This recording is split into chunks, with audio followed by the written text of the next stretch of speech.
Okay, my name is Kosi. I'm a medical laboratory scientist by profession, meaning I've diagnosed cancers, different cancers, especially cervical and breast cancers. And the cancer came to me. So this means that cancer doesn't select your profession or your status or anything. It could be anyone. I am a laboratory scientist. Cancer research has been what I've been doing for some time, for some years. So I kind of have experience with cancer and what it looks like. And I diagnosed myself. But when I discovered the lump, I was very, very scared. I was scared to my marrow. But I took the bull by the horn, knowing what cancer is and how it can kill, how fast it can spread. I immediately took the sample, took to another hospital just to have a second, opinion, and it came out cancer. Of course, I was praying that, oh God, let it be that I made a mistake, but I really knew that it wasn't a mistake, but I just needed a confirmation. And then when the doctor told me, I actually went to get the results alone. When the doctor broke the news to me, I froze. Like, I literally froze. What ran through my mind then was, how do I raise money to cater for my treatment? Because I know cancer treatment is not cheap. So it was my biggest fear, how to raise money for treatment of cancer. How did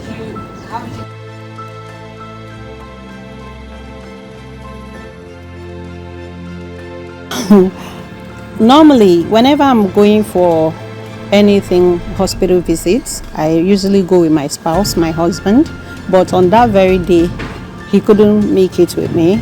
So he was constantly on the phone calling me, what's the diagnosis about, what happened. I just say, just don't worry, when I get home we'll talk about it. He was like, why don't you want to tell me on phone? Is anything wrong? What's the problem? I said, don't worry, just calm down. So I was calm.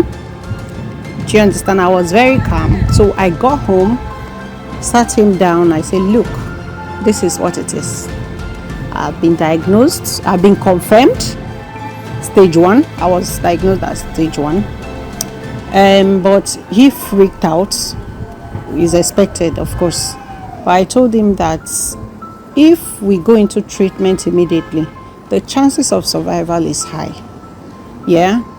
Of course, I told him, and I called a few of my family members, except my mom, and told them same and gave them the news.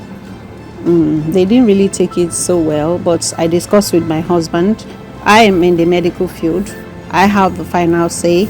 I explained to him what is involved, and he said, so far, if you take the treatments, you become, okay, you are alive. I just want you to be alive for me and the children. And then we went into the treatment. The way everything happened, I just thank God. People really came to my rescue. People really answered, because my biggest fear, like I said, was how to raise money for my treatment. So immediately I was diagnosed, I started talking to people. I started telling people. I wrote it on Facebook.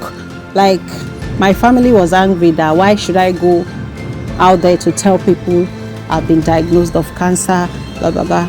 But I had to tell people because I needed the money to get my treatment done. So people really, came to my aid. So I can't really say there was a low point, because I was able to raise the money for my treatment. Yeah, people really supported me throughout the treatment period. I can't lie that I had a low point. The only low point I had was losing a part of me that I once cherished, but it's all for good. Yeah. Sorry if you don't mind me asking, if you remember, I don't know if you're going to remember You know, even now I'm still taking treatment. I don't think it ever ends that way. So cancer treatment, I know someone close to me that has spent close to 15 million and counting just on her cancer treatment. So it varies. Like I told you, I was diagnosed at stage 1. The kind of treatment I'll get at stage 1 is quite different from the person that was diagnosed at stage 4, for instance. So the money differs. You see people that can spend up to 20 million. You see people that will spend 10 million and below, and like that. So it's varied.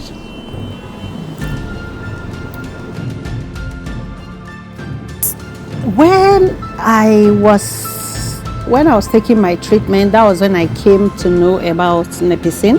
That's the network of people impacted by cancer in Nigeria. I never knew something like that existed.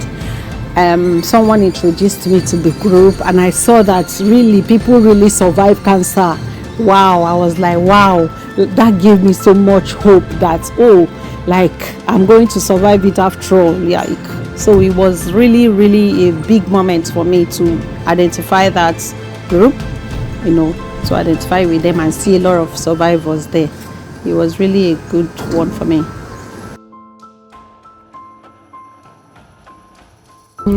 I wish people understand that cancer is not a death sentence. I mean, there is life after cancer. After my treatment, I still got pregnant and had my baby.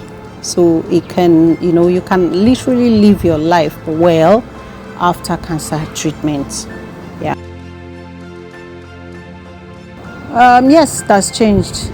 Strength is not just like physical strength. Your strength sometimes comes from within. It can come from people around you. Just like I told you, I drew strength from NEPICIN. You can, you know, anybody can be your strength at any time. You don't have to struggle alone. It showed me that I can do all things if I put my mind to do it. Yeah, Pink Motion Challenge is here for good.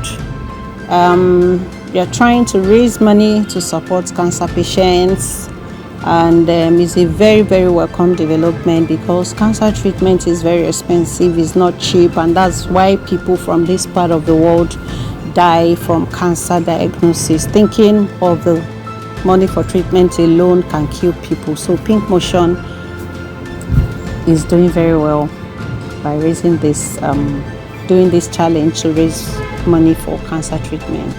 Please join, make up your mind now. Support this Pink Motion Challenge. Don't just see it and pass. Know that you're doing it for humanity. Some children need their mothers. So from this challenge, the AGIF will raise money to support someone's treatment, and you'll be a part of that success story. So please join. Thank you.